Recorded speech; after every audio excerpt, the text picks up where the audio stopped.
this was just a general presentation of our intervention. Remember, this is our first year. We will try, with our know-how and with our experience this season, to improve all this intervention. Keeping in mind this sentence, that if today we plan with method and act with responsibility, it's more likely that tomorrow we will taste the sweet flavor of success. Okay? Thank you very much.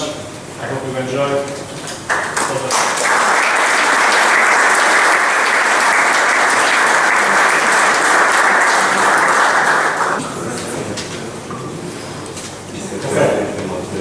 Good evening. Thank you for your hospitality again. We'd like to say to Mr. Canaro, all of our friends, Felipe, Jean, nice to see some familiar faces, and just thank you for extending a warm welcome and inviting us back again for the Youth Cup.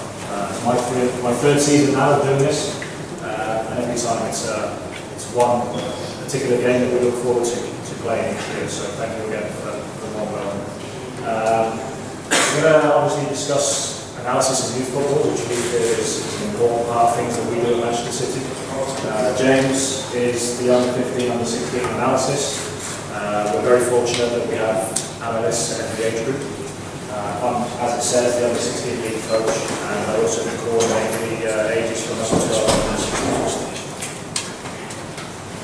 16. Okay, so I'm going to start off talking very general before we go quite specific into youth football. So, my background is I've been lucky enough to work as an analyst across a 9s to 1st team background at one club before coming to City and focusing solely on the 15s and 16s.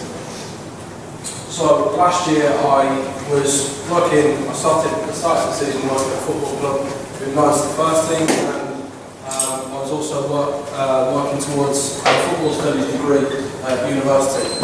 Counter dissertation time, I had to choose an area of study, so it was natural for me to go and have a look at analysis and best practice within analysis.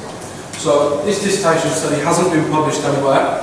I'm not sure as I'm going to submit it anywhere for publication, but for me it was very beneficial coming into City, starting a new role to decide what best practice is. So this study was with 13 clubs. It spoke with analysts, coaches and players at 18, 21 and 1st team level to gauge their perceptions on analysis and how they feel it's beneficial to the sport, if at all.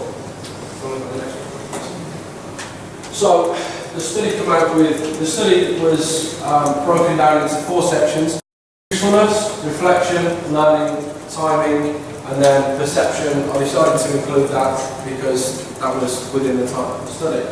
So usefulness, as you probably imagine, coach, player, analyst, they all think it's very beneficial to the performance. Reflection. It's a good tool for reflection because watching a video back or having a look at some statistics can change your mind of an event after it has taken place. But these 3 that are highlighted green and red were the main points that I took from my study. So learning. With regards to performance analysis, it has real benefits to learning and development. Statistics may not be beneficial to learning. This would therefore suggest video is most appropriate. Now, for me working at youth level, my experience has told me that statistics aren't going to engage a player. If I come and sit down with a 16-year-old, 18-year-old, 14-year-old, they're not going to listen if I just talk with them about numbers. They want to be shown something, and generally they want to be shown something that's quick and concise, just like a coach's message. Timing. Results suggest performance analysis sessions should not last over an hour with a team and should be under 20 minutes with individuals. Now I've put that as red because my personal belief is if we're delivering to a group of 1st team players, a team, they don't want to be in a meeting room for an hour. So that did come out of the study, however, my experience which would suggest it's not really best practice. Again, with individuals, if we do any work, we try to make it much shorter than 20 minutes. I would be aiming at maybe 2 minutes worth of video, the message 10 minutes total. And then perceptions. This was quite an interesting one because perception of an event or analysis in general with the analyst, coach and player, they weren't different.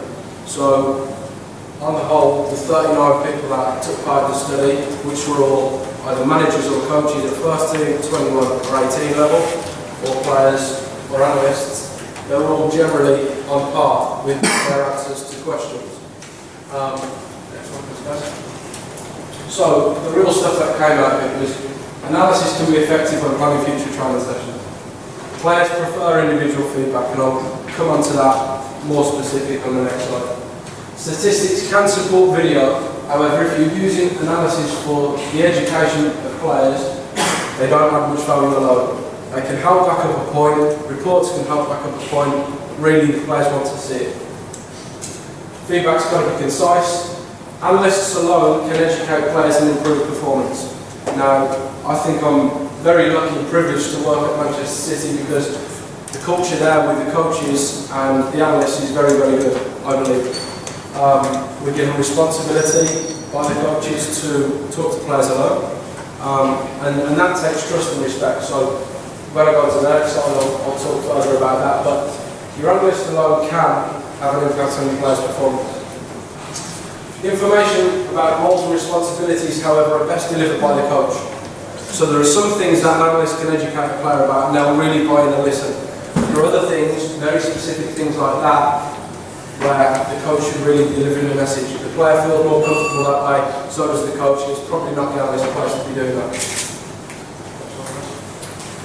So now I'm going to talk, forget the study, so that, I think that's painting quite a good general picture, but this is specifically about my role at the club and how we work together. So the analyst-coach relationship, I think that has to have trust first and foremost. You have to respect each other and then know that you're on the same wavelength. So we're very, very lucky that I'm seated next to Gareth and the under-15s coach at City, because throughout my working day I can say, Gareth, would you like a little look at this? We'll have a chat about things, we'll talk about the player, and I think that's very, very healthy because everything is player-centred there. It's not, the analysts are stuffed in the corner over there, the coaches are in a different office over there, they never talk, the players never discuss, but then you expect some great collaboration together. So I think that's really healthy. Who are you delivering to now? Since I joined the club, I did a little in-house survey, if you like, from the players 12 to 16, and the thought process behind this was I wanted to know what we should be looking at with the 15s and 16s. How do they learn best? How do they take information on board? And what do they want? And the conclusion of that was the higher up you go, the more individualised it needs to be. So in practice, the way this looks is I may set the players a task of watching a Benfica game. It might be a Benfica first team game. They'll have it on an online platform and I'll say, what do you think the strengths were, what do you think the weaknesses were, what formation did they play, and I'll then get them to present, like we are now, in front of the rest of their team.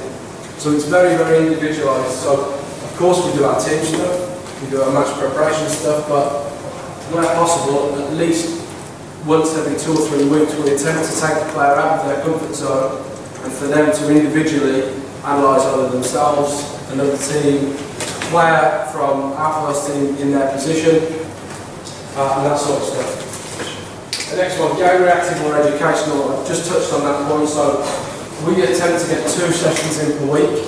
One of those will be solely educational, and the other one, game reactive. So of course we need to revisit what's happened at the weekend or during the week. It's a midweek game. Of course we need to look at that, we can't neglect it. However, we also need to use it as an educational tool because I think really for me, that's what analysis of youth football is. It's a great tool for education. Varied, so individual unit team, again, we try to mix that up with how we're delivering. A lot of the times, Gareth will take the session, I might take the session, we may get a member of sports science to come in, that's happened before.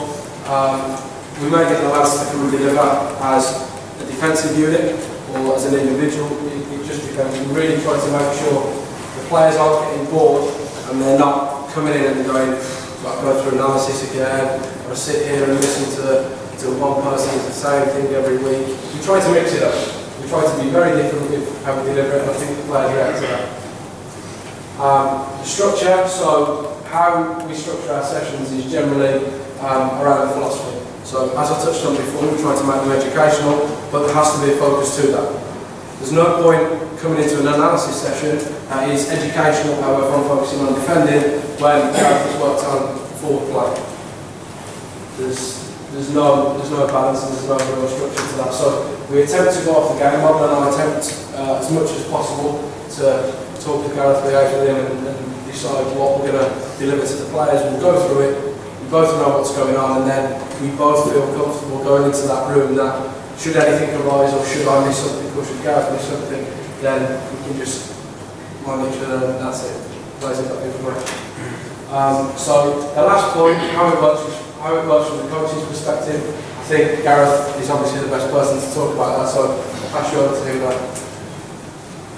So basically, James is giving you an insight. I think it's quite similar to how we do things in the club. The academy is, our academy is ever evolving.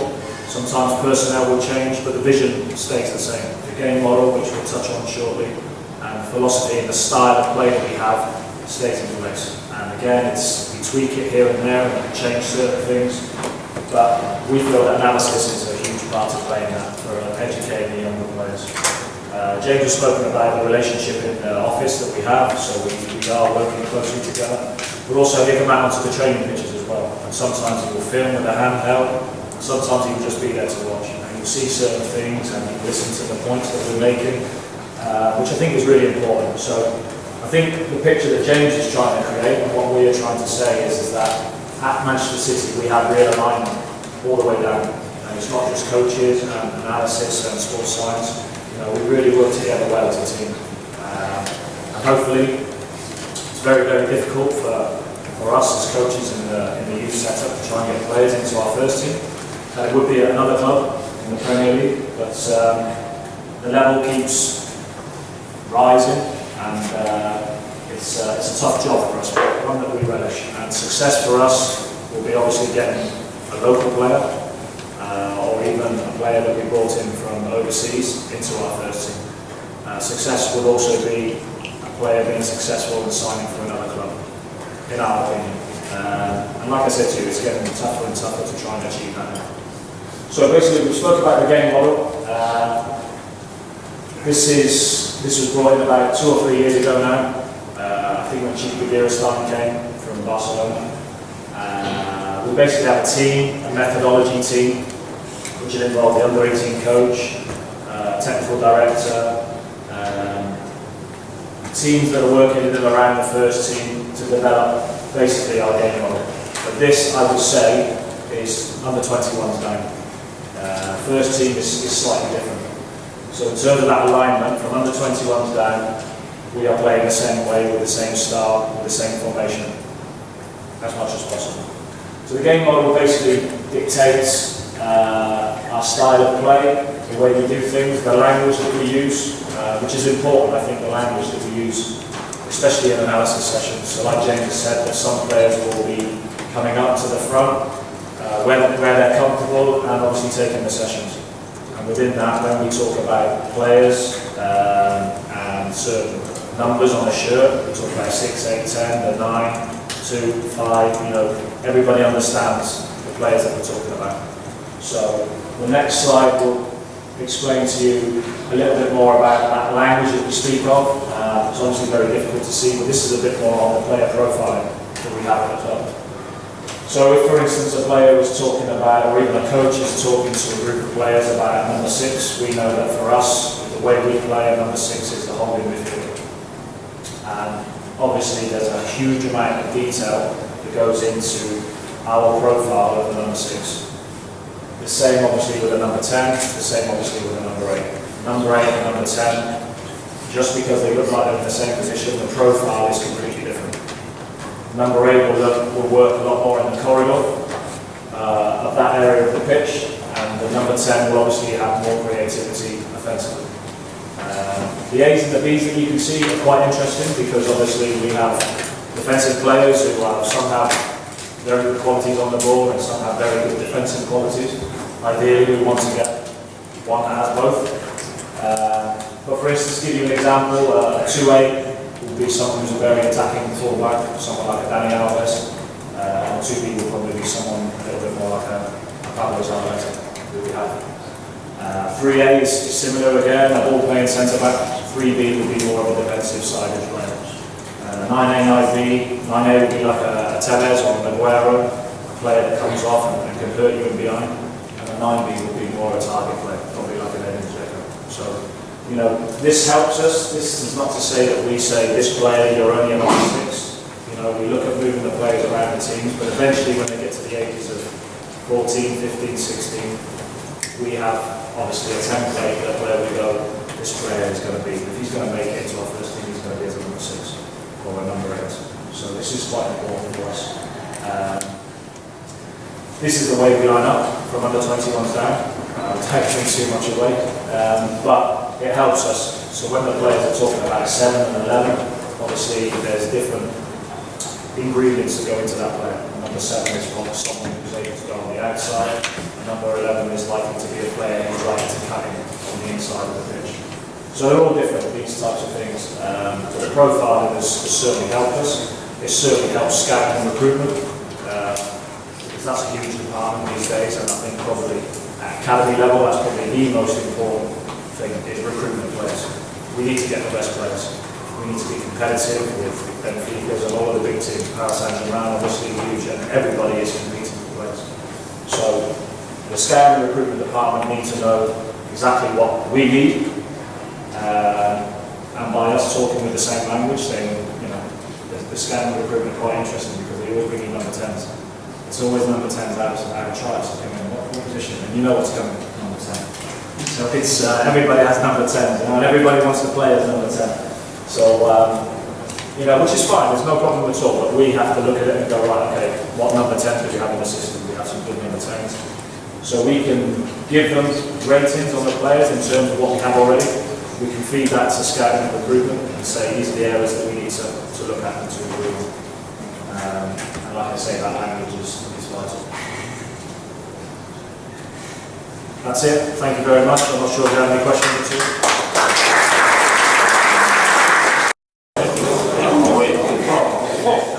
So it's difficult to talk after two English guys because my English is not very well. So I will try to explain you the topic.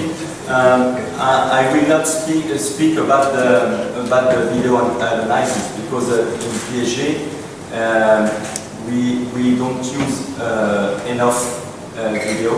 That's why we haven't enough experience. So it's difficult to discuss about a topic if you haven't experience. So I decided to present to you the youth academy for the U14 and U15, how we work in those categories. Okay, so for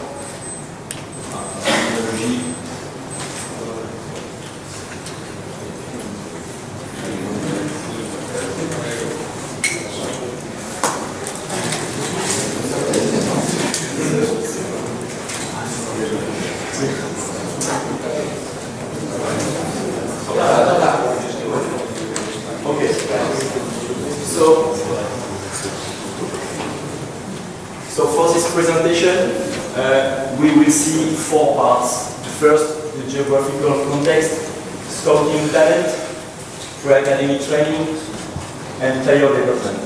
The third point is specific in France because we call pre-academy training for the U14 and U15 categories.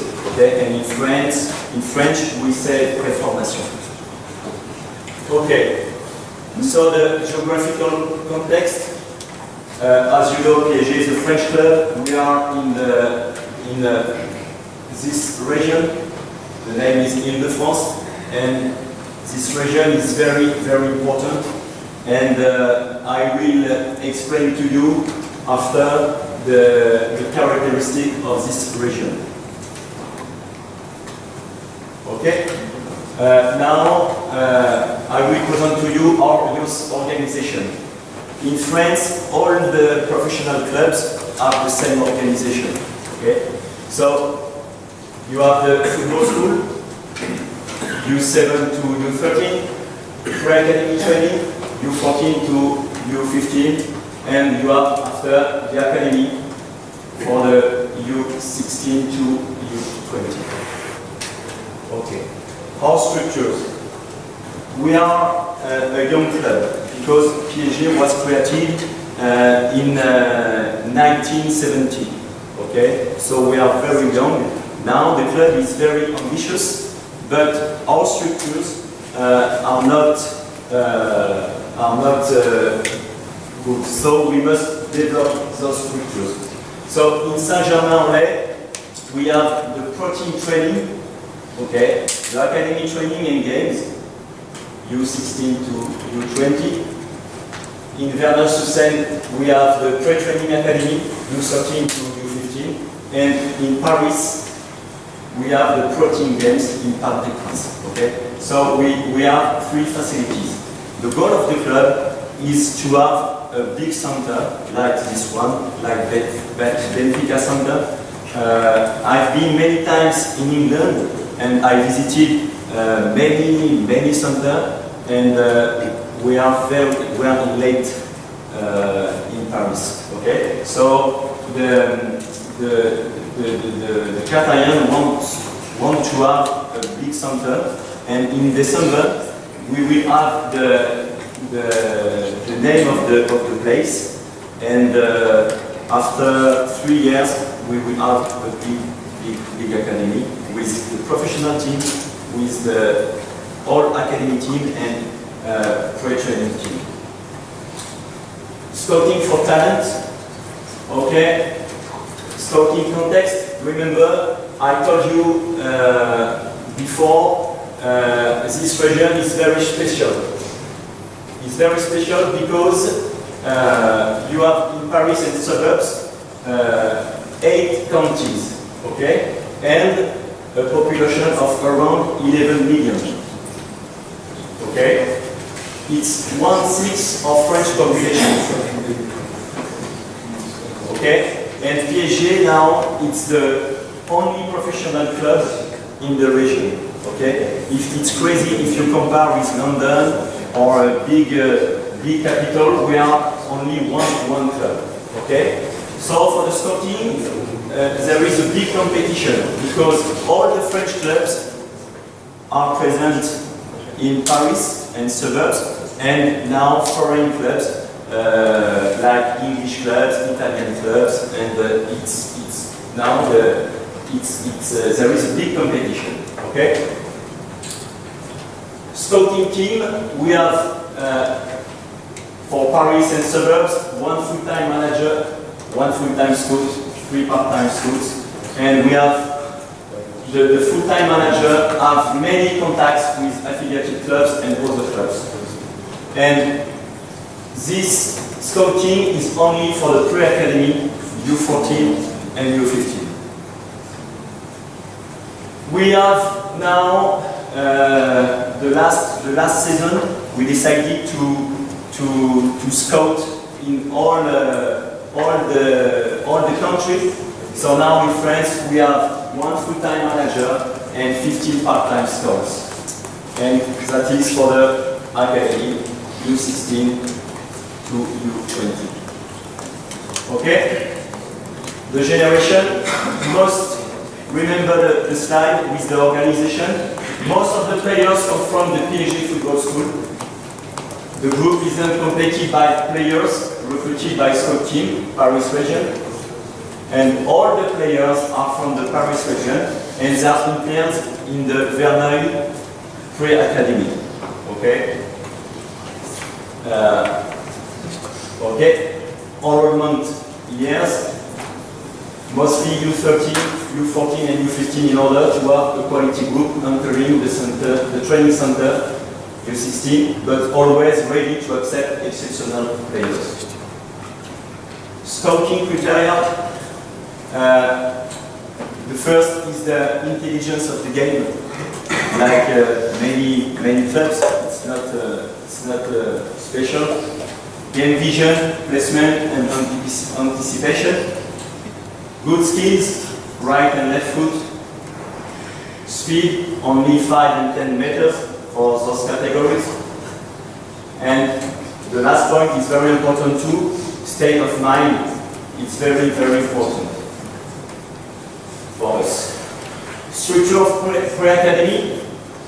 As I told you, we are in Verneuil-sur-Seine. This is the building. Okay, it's near Saint-Germain-en-Laye. Pre-academy training. Okay, our center is recognized by the French Federation, so we can